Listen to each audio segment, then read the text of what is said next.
ಕಲ್ಯಾಣ ಕರ್ನಾಟಕದಲ್ಲಿ ನಡೆದಿರ್ತಕ್ಕಂಥದ್ದು ಒಂದು ದೊಡ್ಡ ಅನಾಹುತ ಏನು ಅಂತಂದರೆ ಪ್ರತಿಯೊಂದಕ್ಕೂ ಪ್ರಿಯಾಂಕರಿಗೆ ಕಾರಣ ಇವರು ರಾಜಕೀಯ ಮಾಡಲಿಕ್ಕೆ ಏನಾದರೂ ಇವ್ರ ಹತ್ರ ಏನೂ ವಾಸ್ತವ ಸತ್ಯನೇ ಇಲ್ಲ. ಕಾರಣ ಏನು ಅಂತಂದ್ರೆ ಕರ್ನಾಟಕದಲ್ಲಿ ಪ್ರಿಯಾಂಕಾ ಯುವಕರ ಕಣ್ಮಣಿ ಥರ ಮತ್ತು ನಿರುದ್ಯೋಗಿ ಯುವಕರಿಗೆ ಉದ್ಯೋಗ ಕೊಡಿಸ್ತಕ್ಕಂಥದ್ದು ಮತ್ತು ಸಾಮಾಜಿಕ ನ್ಯಾಯ ಕೊಡಿಸ್ತಕ್ಕಂಥದ್ದು, ಕರ್ನಾಟಕದಲ್ಲಿ ಯುವಕರ ಐಕಾನ್ ಆಗಿ ಹೊರಬರ್ತಕ್ಕಂಥದ್ದು ಬಿ ಜೆ ಪಿಯವರಿಗೆ ಸಹಿಸ್ಲಿಕ್ಕಾಗ್ಲಕತ್ತಿಲ್ಲ. ಅವರು ಎಷ್ಟು ಪ್ರಮಾಣದಾಗ ಮಾಡ್ತಾರೋ ನಾವು ಕೂಡ ಸತ್ಯವನ್ನು ಹೇಳಲಿಕ್ಕೆ ಅದೇ ಪ್ರಮಾಣದಲ್ಲಿ ಚಳವಳಿ ಮಾಡ್ತೀವಿ ಅಂತಕ್ಕಂಥದ್ದು ತಮ್ಮ ಮುಖಾಂತರ ಹೇಳ್ತೀವಿ. ಒಬ್ಬ ಹೆಣ್ಮಗಳ ಬಗ್ಗೆ, ಒಬ್ಬ ಹೆಣ್ಣು ಮಂತ್ರಿ ಬಗ್ಗೆ ಸಿ ಟಿ ರವಿ ಅವರು ಅವಹೇಳನಕಾರಿಯಾಗಿ ಮಾತಾಡಿರ್ತಕ್ಕಂಥದ್ದು. ಒಬ್ಬ ರಾಜಕೀಯ ಪಕ್ಷದವರಾಗಿ ನೀವು ಅಭಿವೃದ್ಧಿ ಬಗ್ಗೆ ನೀವು ಮಾತಾಡ್ರಿ, ಮತ್ತು ಚುನಾವಣೆ ಸಂದರ್ಭದಲ್ಲಿ ನೀವು ವಿರೋಧ ವ್ಯಕ್ತಪಡಿಸಿರಿ, ನಾವು ಬೇಡನಲ್ಲ. ನೀವು ವಿನಾಕಾರಣ ತೊಂದರೆ ಕೊಡ್ತಕ್ಕಂಥದ್ದು ಇದು ಭಾಳ ದೊಡ್ಡ ತಪ್ಪನ್ನು ನೀವು ಮಾಡ್ತಾಯಿದ್ರಿ. ಈ ತಪ್ಪನ್ನು ನೀವು ಪುನಃ ಮಾಡಿದ್ರೆ ಬಿ ಜೆ ಪಿದವ್ರ ವಿರುದ್ಧ ನಾವು ಚಳುವಳಿದವರು ಹೆಚ್ಚಿನ ಪ್ರಮಾಣದಲ್ಲಿ ಚಳುವಳಿಗಳನ್ನು ನಾವು ಹಾಕಿಕೊಳ್ಬೇಕಾಗ್ತದ ಅಂತಕ್ಕಂಥ ಮಾತನ್ನು ತಮ್ಮ ಮುಖಾಂತರ ನಾವು ಬಿ ಜೆ ಪಿಯವರಿಗೆ ಎಚ್ಚರಿಕೆಯನ್ನು ಕೊಡ್ತಾ ಇದ್ವಿ. ಒಂದು ಸುಳ್ಳು 100 ಸಲ ಹೇಳಿದ್ರೆ ಅದು ಸತ್ಯ ಆಗ್ತದೆ ಅಂತಕ್ಕಂಥ ಹಿನ್ನೆಲೆಯಲ್ಲಿ ಅವರು ರಾಜ್ಯದಲ್ಲಿ ಮಾಡ್ತೀವಿ, ಯಾಕಂದರೆ ಕೆಲಸ ಇಲ್ಲರು ಕುಂತಾರೆ ಅವರು ಅಪೋಸಿಷನ್ದಾಗಾರ, ಅವ್ರಿಗೆ ಏನೂ ಕೆಲಸ ಇಲ್ಲ. ಇಂಥ ಸುಳ್ಳನ್ನು ಹಿಡ್ಕೊಂಡು ಎಲ್ಲರಿಗೂ ಗೊತ್ತದ, ಡೆತ್ ನೋಟ್ನಾಗ ಏನು ಗೊತ್ತದ, ಯಾವ್ದಾಗ ಗೊತ್ತದ, ಪ್ರಿಯಾಂಕರಿಗೆ ಸ್ವತಃ ಪ್ರೆಸ್ ಮೀಟ್ ಮಾಡಿ ಹೇಳ್ಯಾರ, ಮತ್ತು ಆ ವ್ಯವಹಾರದಲ್ಲಿ ಇರ್ತಕ್ಕಂಥವ್ರು ಪ್ರೆಸ್ ಮೀಟ್ ಮಾಡಿ ಹೇಳ್ಯಾರ. ಸತ್ಯ ಹೊರಗದ. ಆಲ್ರೆಡಿ CID ಒಪ್ಸ್ಯಾರ, ತನಿಖೆ ಮಾಡಲಿ ಅಂತ ಪ್ರಿಯಾಂಕಾ ಅವ್ರನ್ನೂ ಹೇಳ್ಯಾರ. ಇದೆಲ್ಲ ಆದಮೇಲೂ ಅವರ ಪ್ರಚಾರ ಸಲುವಾಗಿ ಮಾಡ್ತಾರೆ ಹೊರತು ಅವರು ಅದು ಸತ್ಯ ಅವರಿಗೂ ಗೊತ್ತದ, ಬಿ ಜೆ ಪಿಯವ್ರಿಗೆ ಇದು ಏನದ ಅಂತಕ್ಕಂಥದ್ದು. ಅವರು ಸುಮ್ಮ ಕುಂತದ್ರಿಂದ ಪಾರ್ಟಿ ಪ್ರಚಾರ ಆಗಲಿ ಅನ್ನೋ ಕಾರಣಕ್ಕಾಗಿ ಅವರು ಕಾರ್ಯಕ್ರಮ ರೂಪಿಸ್ತಾರೆ ಹೊರತು ಅವರು ಸತ್ಯಕ್ಕಾಗಿ ಹಿಂದೂ ಮಾಡಿಲ್ಲ, ಅವರು ಮುಂದೂ ಮಾಡಲ್ಲ. ಏನಾದರೂ ಒಂದು ಇಶ್ಯೂ ಬೇಕು ಅಂತಕ್ಕಂಥ ಉದ್ದೇಶದಿಂದ ಸಚಿನ್ ಪಂಚಾಳ್ ಅವರ ಒಂದು ಆತ್ಮಹತ್ಯೆ ಅಥವಾ ಸ್ವತಃ ಹೋಗಿ ಒಂದು ಡೆತ್ ನೋಟ್ ಬರೆದು ಯಾರು ಕಪ್ನೂರವರ ನನಗೆ ಟಾರ್ಚರ್ ಕೊಟ್ಟರು ಅಂತಕ್ಕಂಥ ಮಾತು ಹೇಳಿದ ಹಿನ್ನೆಲೆಯಲ್ಲಿ, ಮತ್ತು ಆ ಕಪ್ನೂರವ್ರ ಸೋದರ ಸ್ವತಃನೇ ನಾವು 58 ಲಕ್ಷ ರೂಪಾಯಿ ಅವ್ರ ಅಕೌಂಟಿಗೆ ಹಾಕಿವಿ, ನಮ್ಮದು ಅವ್ರದ್ದು ಗುತ್ತೇದಾರಿಕೆ ವ್ಯವಹಾರ ಅದ, ನಾವು ದುಡ್ಡು ಕೇಳಕ್ಕೆ ಹೋದಾಗ ಅದು ಏನು ನಡೆದದು ಅದು ನಮ್ಗೆ ಗೊತ್ತಿಲ್ಲ ಅಂತಕ್ಕಂಥ ಹೇಳಿಕೆ ಕೂಡ ತಾವೆಲ್ಲರೂ ಕೇಳಿದಿರಿ. ಅಮಿತ್ ಶಾ ಅವರು ರಾಜೀನಾಮೆ ಕೊಡಬೇಕು ಮತ್ತು ಕ್ಷಮೆ ಕೇಳಬೇಕು ಅಂತಕ್ಕಂಥದ್ದು ಒತ್ತಾಯ ನಡೆದಿರ್ತದೆ.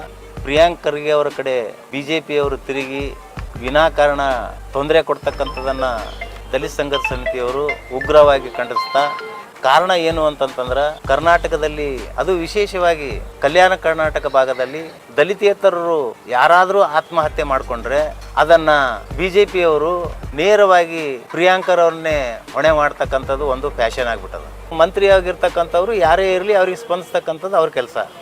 ಈಗ ಅವ್ರ ಬಳಿ ಹೋದ ತಕ್ಷಣ ಅದು ಅವರೇ ಅದಕ್ಕೆ ನೇರವಾಗಿ ಹೊಣೆ ಅಂತಕ್ಕಂಥದ್ದು ಈ ಬಿ ಜೆ ಪಿಯವರು ಮಾಡ್ತಕ್ಕಂಥದ್ದು ಹುನ್ನಾರ ನಡೆದು. This video is sponsored by Mahalakshmi Jewelers, Manur Multispeciality Hospital, KBN University, Imran Silk House, Bharat Chicken, Al-Sharia Group of Institutions, Bayniro Hospital De-Addiction Center, and by Moria Restaurant. ಕರ್ನಾಟಕದಲ್ಲಿ ಸುಮಾರು 4-5 ದಿವಸದಿಂದ ಗುತ್ತೇದಾರ್ ಸಚಿನ್ ಪಂಚಾಳ್ ಅವರ ಪ್ರಕರಣವನ್ನು ಕರ್ನಾಟಕದಲ್ಲಿ ನಡೀತಕ್ಕಂಥದ್ದು ನಾವು ನೋಡಿದ್ದೀವಿ. ಆ ಹಿನ್ನೆಲೆಯಲ್ಲಿ ಇಂದು ದಲಿತ ಸಂಘರ್ಷ ಸಮಿತಿಯಿಂದ ಒಂದು ಪತ್ರಿಕಾಗೋಷ್ಠಿಯನ್ನು ಮಾಡಿ ಸಚಿನ್ ಪಂಚಾಳ್ ಅವರ ಆತ್ಮಕ್ಕೆ ಶಾಂತಿ ಸಿಗಲಿ, ಅವರ ಕುಟುಂಬಕ್ಕೆ ಸಾಂತ್ವನ ಆಗಲಿ ಅನ್ನೋ ಕಾರಣಕ್ಕಾಗಿ ಮಾತನ್ನು ಹೇಳ್ತಾ, ಇಂದು ಗುಲ್ಬರ್ಗ ಜಿಲ್ಲೆಯಲ್ಲಿ ಅಲ್ಲ ಕರ್ನಾಟಕದಲ್ಲಿ ಈ ಇಶ್ಯೂವನ್ನು ಏನು ಪ್ರಿಯಾಂಕರಿಗೆ ಅವರ ಕಡೆ ಬಿ ಜೆ ಪಿಯವರು ತಿರುಗಿ ವಿನಾಕಾರಣ ತೊಂದರೆ ಕೊಡ್ತಕ್ಕಂಥದ್ದನ್ನು ದಲಿತ ಸಂಘರ್ಷ ಸಮಿತಿಯವರು ಉಗ್ರವಾಗಿ ಖಂಡಿಸ್ತಾ, ಕಾರಣ ಏನು ಅಂತಂತಂದ್ರೆ ಕರ್ನಾಟಕದಲ್ಲಿ ಅದು ವಿಶೇಷವಾಗಿ ಕಲ್ಯಾಣ ಕರ್ನಾಟಕ ಭಾಗದಲ್ಲಿ ದಲಿತೇತರರು ಯಾರಾದರೂ ಆತ್ಮಹತ್ಯೆ ಮಾಡಿಕೊಂಡ್ರೆ ಅದನ್ನು ಬಿ ಜೆ ಪಿಯವರು ನೇರವಾಗಿ ಪ್ರಿಯಾಂಕರವ್ರನ್ನೇ ಹೊಣೆ ಮಾಡ್ತಕ್ಕಂಥದ್ದು ಒಂದು ಫ್ಯಾಷನ್ ಆಗಿಬಿಟ್ಟದ. ಯಾಕಂತಂದ್ರೆ ಒಬ್ಬ ಸಚಿನ್ ಅವರು ಅವರ ಏನೋ ವೈಯಕ್ತಿಕ ವ್ಯವಹಾರ ಸಲುವಾಗಿ ಅವ್ರದ್ದು ನಡೆದಿರ್ತಕ್ಕಂಥದ್ದು, ಮತ್ತು ರಾಜು ಕಪ್ನೂರವರು ಕಾಂಗ್ರೆಸ್ನಲ್ಲಿರ್ತಕ್ಕಂಥದ್ದು, ಈ ಹಿಂದೆ ಬಿ ಜೆ ಪಿದಲ್ಲರೂ ಕೂಡ ಇದ್ದರು. ಅವರು ಯಾವುದೇ ರಾಜಕಾರಣಿ ಮನೆಗೆ ಹೋಗೋದು, ಮಾತಾಡೋದು, ಯಾವುದೇ ಸಮಸ್ಯೆಗಳ ಪರಿಹಾರ ಕೇಳ್ತಕ್ಕಂಥದ್ದು ಪ್ರತಿಯೊಬ್ಬ ನಾಗರಿಕನ ಕರ್ತವ್ಯ ಅದು. ಮತ್ತು ಮಂತ್ರಿಯಾಗಿರ್ತಕ್ಕಂಥವ್ರು ಯಾರೇ ಇರಲಿ ಅವ್ರಿಗೆ ಸ್ಪಂದಿಸ್ತಕ್ಕಂಥದ್ದು ಅವ್ರ ಕೆಲಸ. ಈಗ ಅವ್ರ ಬಳಿ ಹೋದ ತಕ್ಷಣ ಅದು ಅವರೇ ಅದಕ್ಕೆ ನೇರವಾಗಿ ಹೊಣೆ ಅಂತಕ್ಕಂಥದ್ದು ಈ ಬಿ ಜೆ ಪಿಯವರು ಮಾಡ್ತಕ್ಕಂಥದ್ದು ಹುನ್ನಾರ ನಡೆದವು. ವಿಶೇಷವಾಗಿ ಭಾರತದಲ್ಲಿ ಒಂದು ಸುಮಾರು 15 ದಿವಸದಿಂದ ಪಾರ್ಲಿಮೆಂಟ್ನಲ್ಲಿ ಅಮಿತ್ ಶಾ ಅಂತಕ್ಕಂಥವರು ಅಂಬೇಡ್ಕರ್ ಅವರ ಬಗ್ಗೆ ಅವಹೇಳನ ಮಾಡಿರ್ತಕ್ಕಂಥ ವಿಚಾರವನ್ನು ತಗೊಂಡು ಇಡೀ ಭಾರತ ದೇಶದಲ್ಲಿ ದೊಡ್ಡ ಚಳವಳಿಯನ್ನು ನಡೆದಿರ್ತಕ್ಕಂಥ ಪ್ರತಿ ರಾಜ್ಯದಲ್ಲಿ ಅಮಿತ್ ಶಾ ಅವರು ರಾಜೀನಾಮೆ ಕೊಡಬೇಕು ಮತ್ತು ಕ್ಷಮೆ ಕೇಳಬೇಕು ಅಂತಕ್ಕಂಥದ್ದು ಒತ್ತಾಯ ನಡೆದಿರ್ತದೆ.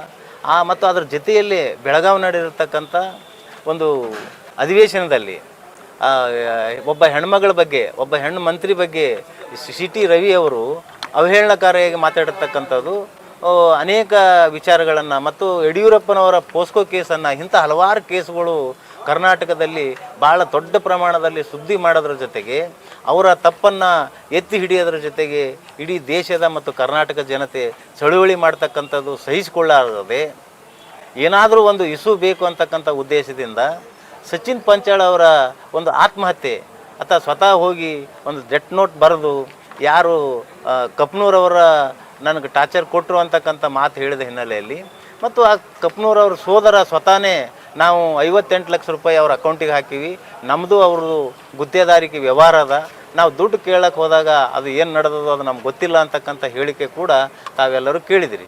ಇವೆಲ್ಲ ಇದ್ದರೂ ಕೂಡ ವಿನಾಕಾರಣ ಇಲ್ಲಿ ಕಲ್ಯಾಣ ಕರ್ನಾಟಕದಲ್ಲಿ ನಡೆದಿರ್ತಕ್ಕಂಥದ್ದು ಒಂದು ದೊಡ್ಡ ಅನಾಹುತ ಏನು ಅಂತಂದರೆ ಪ್ರತಿಯೊಂದಕ್ಕೂ ಪ್ರಿಯಾಂಕರಿಗೆ ಕಾರಣ. ಇವರು ರಾಜಕೀಯ ಮಾಡಲಿಕ್ಕೆ ಏನಾದರೂ ಇವ್ರ ಹತ್ರ ಏನೂ ವಾಸ್ತವ ಸತ್ಯನೇ ಇಲ್ಲ. ಕಾರಣ ಏನು ಅಂತಂದ್ರೆ ಕರ್ನಾಟಕದಲ್ಲಿ ಪ್ರಿಯಾಂಕಾ ಯುವಕರ ಕಣ್ಮಣಿ ಥರ ಮತ್ತು ನಿರುದ್ಯೋಗಿ ಯುವಕರಿಗೆ ಉದ್ಯೋಗ ಕೊಡಿಸ್ತಕ್ಕಂಥದ್ದು ಮತ್ತು ಸಾಮಾಜಿಕ ನ್ಯಾಯ ಕೊಡಿಸ್ತಕ್ಕಂಥದ್ದು, ಕರ್ನಾಟಕದಲ್ಲಿ ಯುವಕರ ಐಕಾನ್ ಆಗಿ ಹೊರಬರ್ತಕ್ಕಂಥದ್ದು BJP ಅವರಿಗೆ ಸಹಿಸ್ಲಿಕ್ಕಾಗ್ಲಕತ್ತಿಲ್ಲ. ಇವೆಲ್ಲ ಇಶ್ಯೂವನ್ನು ಇಟ್ಕೊಂಡು, ಇವೆಲ್ಲ ಕಾರಣಗಳನ್ನು ಇಟ್ಕೊಂಡು ಯಾವ ರೀತಿ ಪ್ರಿಯಾಂಕಾ ಅವರಿಗೆ ಬಗ್ಬಿಡಿಬೇಕು, ಅವ್ರ ಆವಾಜ್ ಯಾವ ರೀತಿ ಕಮ್ಮಿ ಮಾಡಬೇಕು ಅಂತಕ್ಕಂಥದ್ದು ಉದ್ದೇಶ ಇವ್ರದ್ದು ಇರೋದೇ ಹೊರತು ಬೇರೆ ಏನೂ ವಿಚಾರ ಇಲ್ಲ. ಯಾಕಂದರೆ ಪ್ರಿಯಾಂಕಾಗ ಆ ಇಶ್ಯೂಗೆ ಏನೂ ಸಂಬಂಧನೇ ಇಲ್ಲ. ಆ ಡೆತ್ ನೋಟ್ನಲ್ಲಿ ಪ್ರಿಯಾಂಕಾ ಅವ್ರದ್ದು ಏನು ಸಂಬಂಧ ಇಲ್ಲ. ಇವ್ರು ಒಂದು ಕಡೆಗೆ ಹೇಳ್ತಾರೆ ಅದು ಈಶ್ವರಪ್ಪಂದು ಡೆತ್ ನೋಟ್ನಲ್ಲಿ ಈಶ್ವರಪ್ಪನ ಹೆಸರಿತ್ತು, ಲಂಚ ತೆಗೆದುಕೊಂಡನಂತಕ್ಕಂಥದ್ದು ಹೆಸರಿತ್ತು. ಪ್ರಿಯಾಂಕಾ ಅವ್ರ ಜೀವನದಲ್ಲೇ ಅವ್ರು ಲಂಚ ತೆಗೆದುಕೊಂಡದ್ದು ಅವ್ಯವಹಾರ ಮಾಡಿರ್ತಕ್ಕಂಥದ್ದು ಇತಿಹಾಸದಲ್ಲೇ ಇಲ್ಲ. ಇಂಥ ನಿಷ್ಪಕ್ಷಪಾತವಾಗಿರ್ತಕ್ಕಂಥ ಒಬ್ಬ ಮಂತ್ರಿಯ ತೇಜೋವಜೆ ಮಾಡೋ ಸಲುವಾಗಿ ಈ BJPಯವರ ಹುನ್ನಾರ ಏನದ ಇದು ನಡೆಯಲ್ಲ ಅಂತಕ್ಕಂಥದ್ದು. ಒಂದು ವೇಳೆ ನೀವು ಇದೇ ರೀತಿ ಮುಂದುವರೆಸಿದ್ರೆ ನೀವು ಕಲ್ಯಾಣ ಕರ್ನಾಟಕದಲ್ಲಿ ಇದು ಸೂಫಿ ಸಂತರ ಶರಣರ ನಾಡು, ಇಲ್ಲಿ ನೀವು ವಿನಾಕಾರಣ BJPಯವರು ಜಾತಿ ಮಧ್ಯದಲ್ಲಿ ಜಗಳ ಹಚ್ಚತಕ್ಕಂಥ ವಿಚಾರ ಮಾಡ್ತಾ ಇದ್ದೀರಿ. ನೀವು ಯಾರೇ ದಲಿತೇತರರು ಆತ್ಮಹತ್ಯೆ ಮಾಡಿಕೊಂಡ್ರು ಅದು ಜಾತಿಗೆ ಸಂಬಂಧಪಟ್ಟಂಗೆ ನೀವು ಮಾತಾಡ್ತಕ್ಕಂಥದ್ದು ನಿಮ್ಮದು ನಡೆದದ. ಇದು ಮಾಡಬಾರ್ದು. ಯಾಕಂದ್ರೆ ಒಬ್ಬ ರಾಜಕೀಯ ಪಕ್ಷದವರಾಗಿ ನೀವು ಅಭಿವೃದ್ಧಿ ಬಗ್ಗೆ ನೀವು ಮಾತಾಡ್ರಿ, ಮತ್ತು ಚುನಾವಣೆ ಸಂದರ್ಭದಲ್ಲಿ ನೀವು ವಿರೋಧ ವ್ಯಕ್ತಪಡಿಸಿರಿ, ನಾವು ಬೇಡನಲ್ಲ. ನೀವು ವಿನಾಕಾರಣ ತೊಂದರೆ ಕೊಡ್ತಕ್ಕಂಥದ್ದು ಇದು ಭಾಳ ದೊಡ್ಡ ತಪ್ಪನ್ನು ನೀವು ಮಾಡ್ತಾಯಿದ್ದೀರಿ. ಈ ತಪ್ಪನ್ನು ನೀವು ಪುನಃ ಮಾಡಿದ್ರೆ BJPದವ್ರ ವಿರುದ್ಧ ನಾವು ಚಳುವಳಿದವರು ಹೆಚ್ಚಿನ ಪ್ರಮಾಣದಲ್ಲಿ ಚಳುವಳಿಗಳನ್ನು ನಾವು ಹಾಕಿಕೊಳ್ಬೇಕಾಗ್ತದ ಅಂತಕ್ಕಂಥ ಮಾತನ್ನು ತಮ್ಮ ಮುಖಾಂತರ ನಾವು BJPಯವರಿಗೆ ಎಚ್ಚರಿಕೆಯನ್ನು ಕೊಡ್ತಾ ಇದ್ದೀವಿ. ಈಗ ರಾಜ್ಯಾದ್ಯಂತ ಹೋರಾಟ ಮಾಡಲಿಕ್ಕೆ ಸಿದ್ಧತೆ ಮಾಡ್ತಾ ಇದ್ದಾರೆ BJPನವರು. ನೀವು ಹೇಳೋದು ಇಲ್ಲ, ಅವರು ರಾಜ್ಯಾದ್ಯಂತ ಮಾಡೋದು ಪ್ರಪಗೊಂಡ ಮಾಡೋದು. ಒಂದು ಸುಳ್ಳು 100 ಸಲ ಹೇಳಿದ್ರೆ ಅದು ಸತ್ಯ ಆಗ್ತದೆ ಅಂತಕ್ಕಂಥ ಹಿನ್ನೆಲೆಯಲ್ಲಿ ಅವರು ರಾಜ್ಯದಲ್ಲಿ ಮಾಡ್ತೀವಿ. ಯಾಕಂದ್ರೆ ಕೆಲಸ ಇಲ್ಲಾರ ಕುಂತಾರೆ ಅವರು ಅಪೋಸಿಷನ್ದಾಗಾರ, ಅವ್ರಿಗೆ ಏನೂ ಕೆಲಸ ಇಲ್ಲ. ಇಂಥ ಸುಳ್ಳನ್ನು ಹಿಡ್ಕೊಂಡು ಎಲ್ಲರಿಗೂ ಗೊತ್ತದ, ಡೆತ್ ನೋಟ್ನಾಗ ಏನು ಗೊತ್ತದ, ಯಾವ್ದಾಗ ಗೊತ್ತದ. ಪ್ರಿಯಾಂಕರಿಗೆ ಸ್ವತಃ ಪ್ರೆಸ್ ಮೀಟ್ ಮಾಡಿ ಹೇಳ್ಯಾರ, ಮತ್ತು ಆ ವ್ಯವಹಾರದಲ್ಲಿ ಇರ್ತಕ್ಕಂಥವ್ರು ಪ್ರೆಸ್ ಮೀಟ್ ಮಾಡಿ ಹೇಳ್ಯಾರ. ಸತ್ಯ ಹೊರಗದ. ಆಲ್ರೆಡಿ CID ಒಪ್ಸ್ಯಾರ, ತನಿಖೆ ಮಾಡಲಿ ಅಂತ ಪ್ರಿಯಾಂಕಾ ಅವ್ರನ್ನೂ ಹೇಳ್ಯಾರ. ಇದೆಲ್ಲ ಆದಮೇಲೂ ಅವರ ಪ್ರಚಾರ ಸಲುವಾಗಿ ಮಾಡ್ತಾರೆ ಹೊರತು ಅವರು ಅದು ಸತ್ಯ ಅವರಿಗೂ ಗೊತ್ತದ BJPಯವ್ರಿಗೆ ಇದು ಏನದ ಅಂತಕ್ಕಂಥದ್ದು. ಅವರು ಸುಮ್ಮ ಕುಂತದ್ರಿಂದ ಪಾರ್ಟಿ ಪ್ರಚಾರ ಆಗಲಿ ಅನ್ನೋ ಕಾರಣಕ್ಕಾಗಿ ಅವರು ಕಾರ್ಯಕ್ರಮ ರೂಪಿಸ್ತಾರೆ ಹೊರತು ಅವರು ಸತ್ಯಕ್ಕಾಗಿ ಹಿಂದೂ ಮಾಡಿಲ್ಲ, ಅವರು ಮುಂದೂ ಮಾಡಲ್ಲ. ಅವರು ಮಾಡ್ತಕ್ಕಂಥದ್ದು ಖಂಡನೀಯ ಅದ.